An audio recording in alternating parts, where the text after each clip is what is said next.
Puji Bapak Yahweh, saya mengucap syukur ya, bukan karena waktunya sedikit. Karena memang sebagaimana yang dihimbau, kita harus banyak memuji Dia ya. Memuji menyembah Dia, muliakan mengagungkan Dia, karena kita percaya melalui pujian dan penyembahan, kita senantiasa merasakan hadirat Tuhan ya. Dan saya percaya juga pengajaran bisa terus maju, walaupun sedikit. Tapi saya berharap ya saudara, baca lagi ya di rumah ya, apa yang diajarkan itu kan hikmat yang Tuhan berikan bagi saya, itu hanya untuk sebenarnya membantu ya, supaya kita punya pandangan yang sama ya. Dan kalau ada pandangan yang berbeda ya diskusikan aja, kan dalam pengajaran kan saya bebas. Kalau saudara mau interupsi dengan pertanyaan-pertanyaan, kita diskusi ya. Bukan saya maha tahu, tapi roh Bapa Yahweh yang pasti memberikan jawaban ya, supaya kita mengerti, mempunyai pengertian yang sama tentang apa yang Tuhan mau ajar ya. Karena kita tahu, kita sudah belajar bahwa zaman ini adalah zaman Roh Kudus atau Ruach HaKodes ya. Walaupun ya masing-masing orang kan di luar sana juga ada macam-macam tafsiran ya, cuman yang dari apa yang saya terima, yang saya dapat dalam pembagian masa ini kan ada zaman Bapa, zaman Anak, zaman Roh Kudus. Masing-masing 2000 tahun, 2000 tahun, 2000 tahun ya. Dan kalau kita lihat tanggalan Yahudi kan sekarang 5781 ya. Kalau dihitung 6000 dikurangin 5781, itu masih sisa berapa tahun? Sekitar 200 berapa? 29 ya. 5781. Ya, 6000 dikurangin 5781 berarti 2019 ya. 219 ya, 219 tahun ya. 219 tahun itu kan berdasarkan penanggalan itu. Cuman kita harus ingat ya, penanggalan kita sama yang Gregorian sama penanggalan Yahudi itu beda.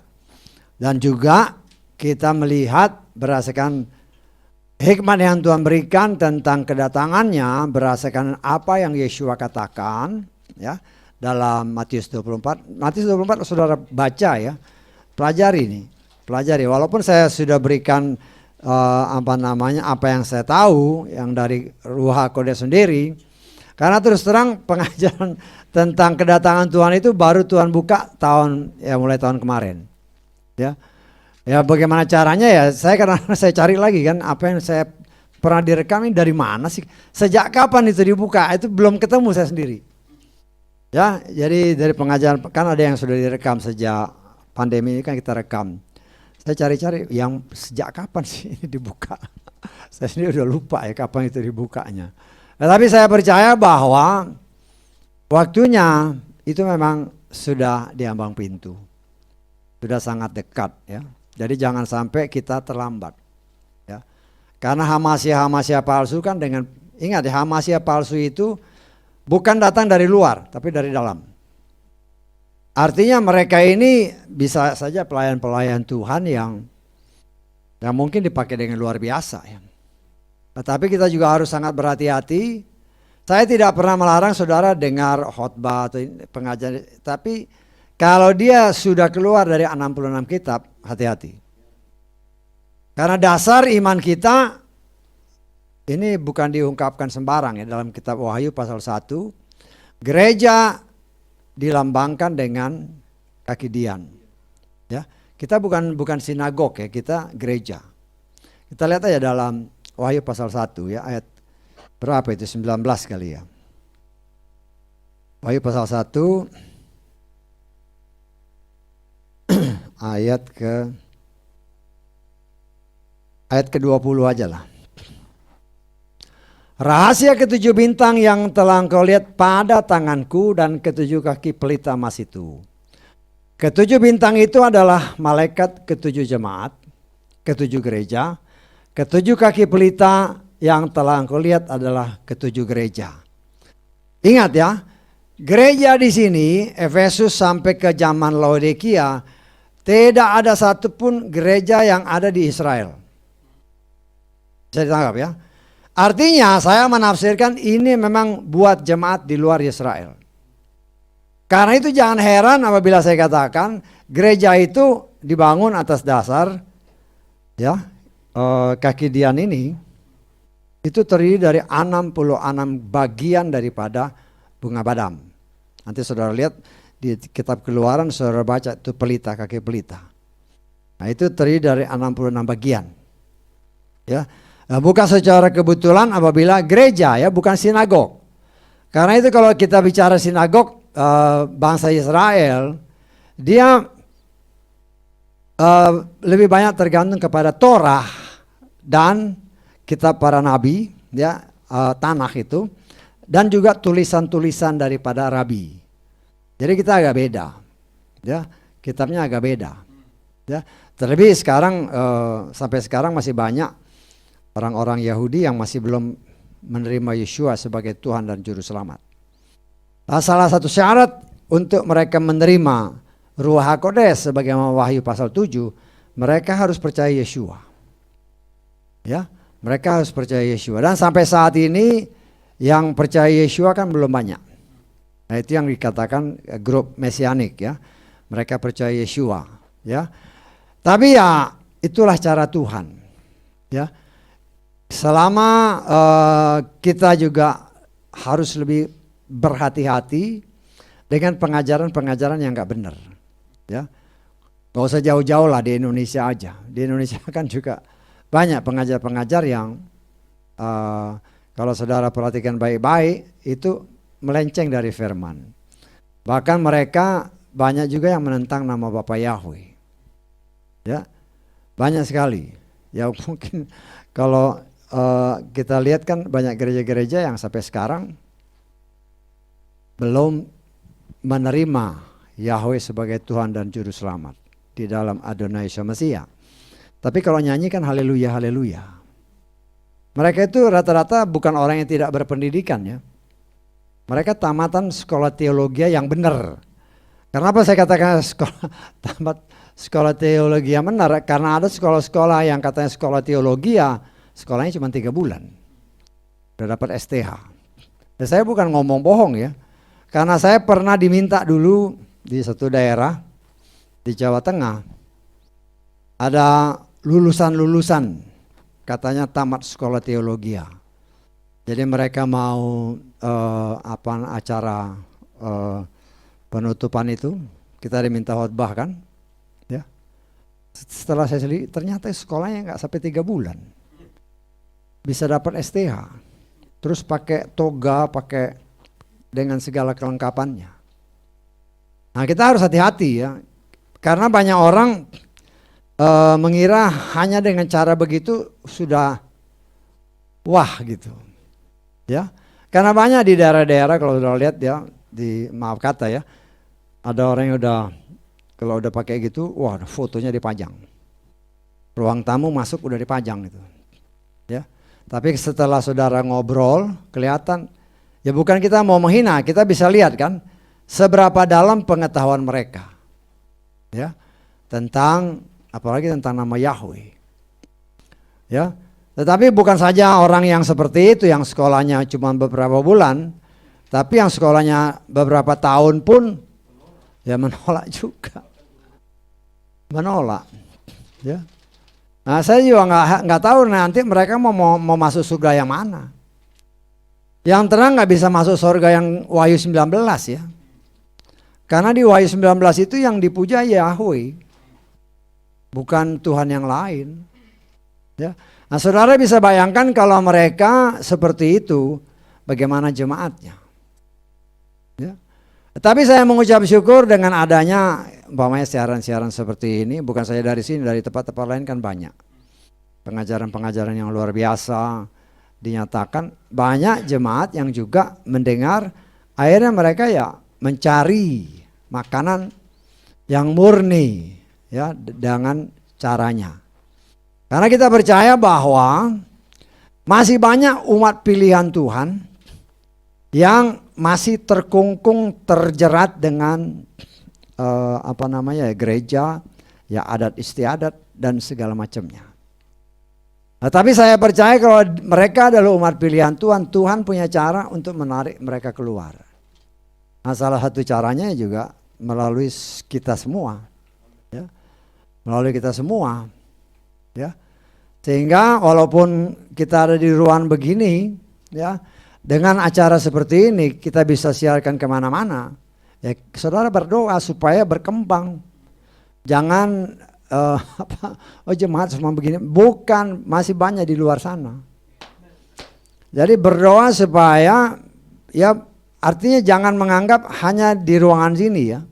Dengan adanya seperti ini kita bisa memberitakan kemana-mana. Sehingga nama Bapa Yahweh dipermuliakan. Saya berdoa supaya Tuhan pakailah saya untuk berani memberitakan firman. At least keluarga kita sendiri. Ya, saya nggak tahu bagaimana saudara kan, apa pernah mendoakan keluarga kita sendiri? Kalau orang tua masih hidup, pernah nggak kita doain Tuhan, ini keluargaku, ya doain. Nah itu tanpa Ruach HaKodes, nggak mungkin.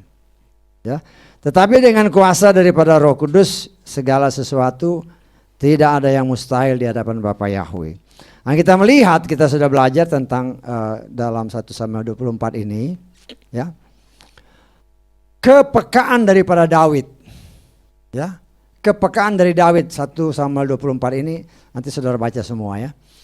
Kepekaan dari Daud, walaupun Saul itu sudah disiapkan di depan mata untuk dia bunuh, ya, secara manusia dia sudah dibunuh, bisa dibunuh. Tetapi kita melihat dia bisa membedakan. Ingat ya, Daud itu diurapi dengan Roh Kudus. Ya, waktu dia diurapi dengan minyak, nah dia sudah Roh Bapa Yahweh menguasai dia. Sehingga ketika anak buahnya berbicara sama, ini si Saul sudah diserahkan Bapa Yahweh. Kita lihat ya, dalam 1 Samuel 24 ayat keempat kita lihat ya. Lalu orang-orang Daud berkata kepadanya, lihatlah hari yang telah Yahweh firmankan kepadamu. Lihatlah aku akan menyerahkan musuhmu ke dalam tanganmu dan engkau harus perbuat terhadap ia menurut apa yang baik di matamu. Ini pakai nama Yahweh ya. Ini pakai nama Yahweh. Bapa Yahweh sudah serahkan, bunuh aja. Ya. Tetapi kita melihat di sini ya, jangan hanya lihat dia ya, anak buahnya sama Daudnya. Kita lihat kita juga. Seringkali hal ini terjadi. Saudara dan saya sama seperti Daud sudah diurapi. Dan kita punya Roh Bapa Yahweh yang ada di dalam kita. Kita pun harus mampu membedakan. Ini suara Bapa Yahweh benar-benar murni dari Bapa Yahweh atau bukan. Ya, karena pesan itu ya, jangan sampai kita salah. Seperti yang saya katakan, ada 3 suara yang senantiasa mencoba menguasai kita. Suara yang dari Bapa Yahweh, dari Roh Kudus, suara kita sendiri, dan suara setan. Dan itu hanya bisa dapat kita bedakan kalau kita mau terus-menerus tinggal di dalam firman. Ya, sehingga kita bisa bedakan segala sesuatu kalau dia keluar dari firman, berarti itu bukan dari Bapa Yahweh. Itu pertama.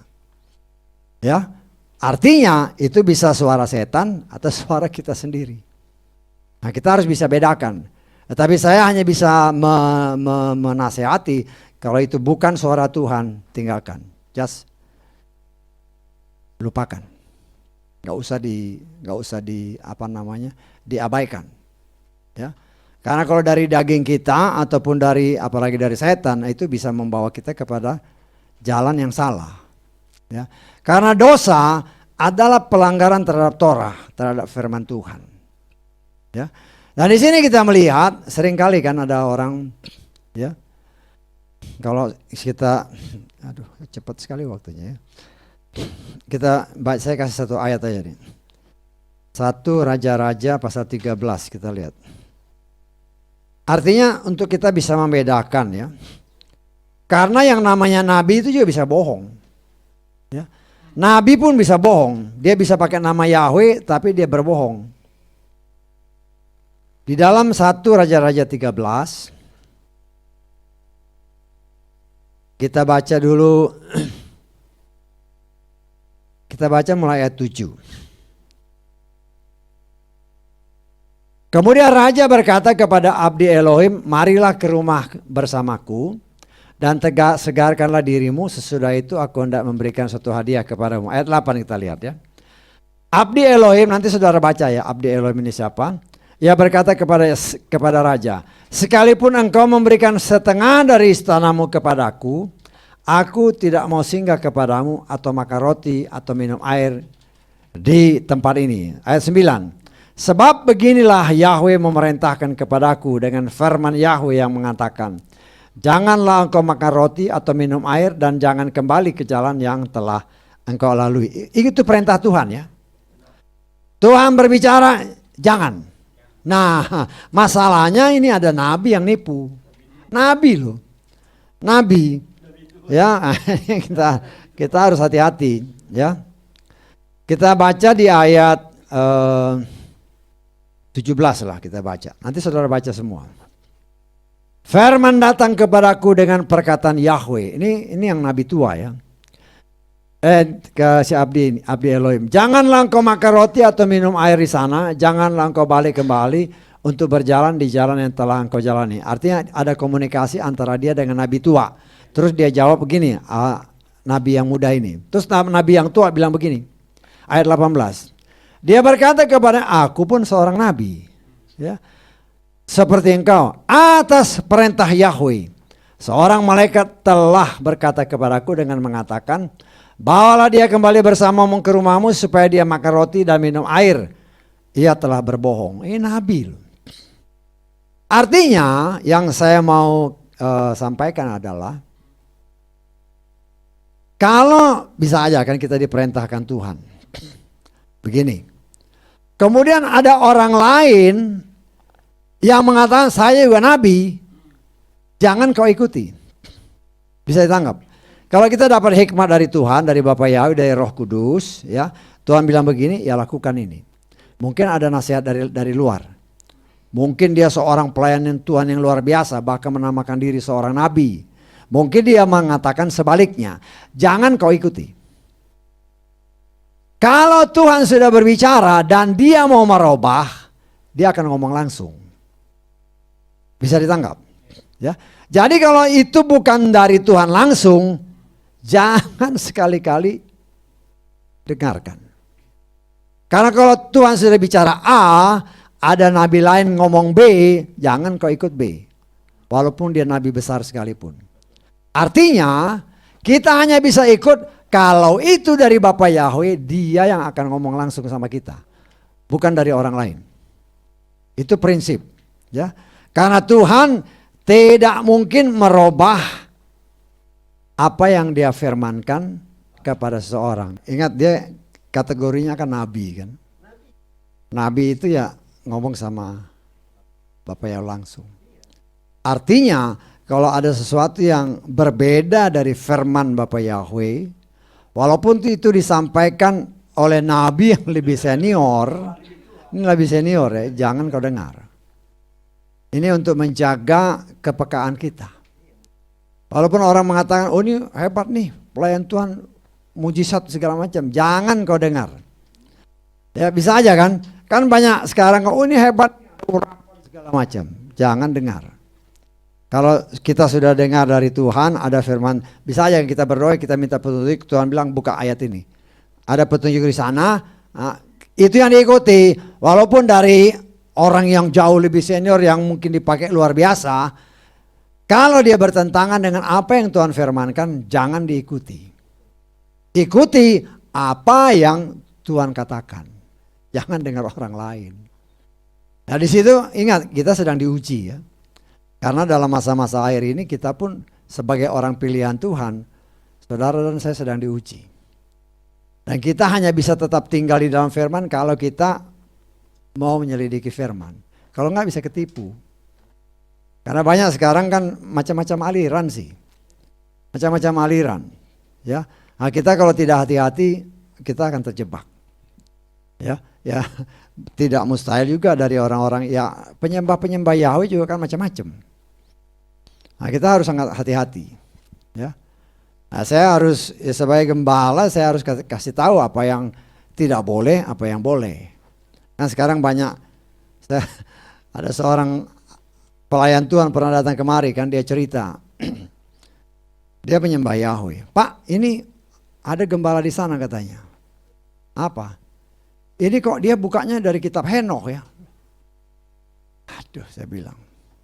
Jadi mau khotbah acara ibadah, ayo kita buka kitab Henokh. Waduh, ngawur dong. Itu kejadian, saya bilang itu nggak benar.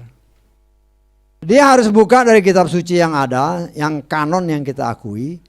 Kalau ada pembukaan dari kitab Henokh yang tidak bertentangan dengan firman, boleh kau sisipkan. Boleh, ya. Tetapi kalau enggak, jangan. Karena kitab Henokh itu siapa yang tulis? Oh, ini dari bahasa Ibrani. Bahasa Ibrani, kok bisa ketipu gampang sekali. Nah, jangan sampai kita tertipu ya. Jangan orang bilang, oh ini dari bahasa Ibrani terjemahan lah. Emangnya orang-orang yang tulis bahasa Ibrani itu belum tentu dari Tuhan, belum tentu dari Bapa Yahweh, ya. Karena banyak kan orang, oh ini dari buku bahasa Ibrani diterjemahkan. Lo biar dari bahasa apa juga. Saya hanya mengingatkan kita semua, kalau dia keluar dari 66 kitab, jangan terima. Ya, karena itu bukan lagi firman Tuhan. Nah, itu cuman ya mungkin karena namanya orang ngarang kan. Orang ngarang ya dia sisip-sisipkan firman supaya orang, oh ini hebatnya ada firmannya. Nggak bisa. Saudara harus peka. Kalau itu bukan tidak tidak sesuai dengan 66 kitab, kita harus berani menolak. Jangan sampai karena pengajaran dari sumber lain engkau tercemar. Jangan. Ya. Nah, saya kan hanya bisa menghimbau. Saya hanya bisa mengajarkan. Karena apa yang tertulis, kan kita bukan hal main kira-kira. 66 kitab ini bukan sembarangan. Nah, Tuhan sudah katakan baik dalam pengajaran tabernakel maupun dalam pelita ini, kaki pelita, itu bukan sesuatu hal yang kebetulan. Dan satu hal juga setan tahu. Saya percaya setan tahu bahwa 66 kitab ini adalah bukan main-main. Karena itu dia cuma tambahin 6 aja. Kan bukan sesuatu yang kebetulan, 6. Karena dia tahu bahwa 66 kitab ini memang murni dari Bapa Yahweh. Tapi untuk sedikit mengelabui mereka yang menamakan diri umat Tuhan, ya dia tambahin aja 6. Plak. Ya. Udah lewat lagi jam 12. Oke ya, itu aja dulu. Ya. Ya nggak banyak, saya nggak masalah ya kalau kita ibadah, memuji, menyembah Tuhan, nggak jadi masalah. Waktu pengajaran kalau bisa setengah jam, ya bisa 1 jam nggak jadi masalah. Tapi kalau nggak bisa, ya kita bisa atur waktunya. Dan juga kalau saudara ada pertanyaan, tanya. Ya mungkin bukan dalam ibadah, mungkin lagi di bawah, ya tanya aja. Kita diskusi kan. Apa yang menjadi beban saudara ya tanya. Dan kita bisa diskusi supaya, karena mungkin oh ini dari luar saya dapat begini Pak, gimana? Ya kita diskusikan. Saya hanya berpegang pada firman. Kalau dia keluar dari firman, sorry, gak bisa. Karena waktu mungkin saya pernah saksikan waktu di Pacitan, ada seorang jemaat tanya, Pak, waktu dalam Kisah Rasul, ketika murid-murid baru melayani Tuhan, terus ada bertobat berapa? 3.000 orang atau berapa ribu orang dibaptis dalam 1 hari. Apa mungkin? Nah, itu kan pertanyaan simpel kan. Apa mungkin dalam 1 hari dibaptis 3.000 orang? Nah, itu saudara harus bisa jawab dengan firman ya.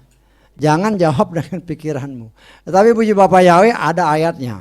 Kalau saudara baca di dalam Kisah Rasul itu ada ayatnya. Bagaimana bisa? Ya, karena saya nggak mau, Tuhan tidak mempermalukan kita juga. Oh itu biasanya habis ibadah, di Donorejo namanya daerahnya sebelum Pacitan. Setelah ibadah, setelah pemberitaan firman, ngumpulkan semua itu satu ruangan begini, ngumpul berapa deret. Setelah firman diberitahu, nanya, macam-macam nanyanya. Dan saya juga sadar bahwa pertanyaan ini kadang-kadang menjebak. Tetapi kalau saudara mengandalkan Bapa Yahweh, Roh Kudus akan jawab. Dan saya mengucap syukur tidak pernah satu pun pertanyaan yang gagal dijawab. Tapi saya jawabnya dengan firman. Ya, kalau mereka, dan saya mengucap syukur, ya mereka terima. Ya bukan karena saya tapi karena firman. Oke, mari kita bangkit berdiri. Kau beri